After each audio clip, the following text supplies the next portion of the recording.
एक बादशाह और गूंगे फकीर में गहरी दोस्ती थी। बादशाह फकीर से अपने दिल की हर बात कहता और फकीर मुस्कुराते हुए सुनता रहता था। बादशाह को उसका साथ इतना भाने लगा कि उसने उसके रहने की व्यवस्था अपने महल में करवा दी। फकीर राजा के साथ महल में रहने लगा। समय गुजरता गया और राजा का उसके प्रति प्रेम भी बढ़ता गया। एक दिन बादशाह अपने काफिले के साथ राज्य में घूमने के लिए गया हुआ था। फकीर भी उसके साथ था। शाम को वे राज्य के अंतिम छोर तक गांव की स्थिति जानकर वापस लौट रहे थे। रास्ते में घना जंगल पड़ा।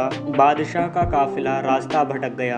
बादशाह ने अपने सारे सैनिकों को रास्ता ढूंढने के लिए चारों दिशाओं में भेज दिया और खुद फकीर के साथ एक पेड़ के नीचे सुस्ताने लगा। उसी पेड़ पर एक फल लगा हुआ था। बादशाह और फकीर दोनों भूखे थे। बादशाह ने पेड़ पर चढ़कर फल तोड़ लिया और उसके 6 टुकड़े कर दिए, 3 अपने लिए और 3 फकीर के लिए। अपनी आदत के अनुसार उसने पहला टुकड़ा फकीर को दिया। फकीर पहला टुकड़ा खाकर मुस्कुराया और अपना हाथ आगे बढ़ा दिया। बादशाह ने दूसरा टुकड़ा भी फकीर को दे दिया। फकीर ने फल खाकर मुस्कुराया और फिर से अपना हाथ आगे कर दिया। राजा ने उसे तीसरा टुकड़ा भी दे दिया। एक एक करके फकीर ने 5 टुकड़े खा लिए और 6ठे टुकड़े के लिए भी उसने हाथ आगे कर दिए। यह देखकर बादशाह को बहुत गुस्सा आया और बोला, यह मेरा तुम्हारे लिए प्रेम है कि मैं तुम्हें अपने महल में अपने साथ रखता हूँ, हर सुख सुविधा तुम्हें मुहैया कराता हूँ, पर आज मुझे पता चल गया है तुम्हारे दिल में मेरे लिए जरा सा भी प्रेम नहीं है। भूखा मैं भी हूँ, लेकिन तुम इतने स्वार्थी हो कि सारा फल खुद खा जाना चाहते हो। तुम्हारी असलियत मैं जान गया।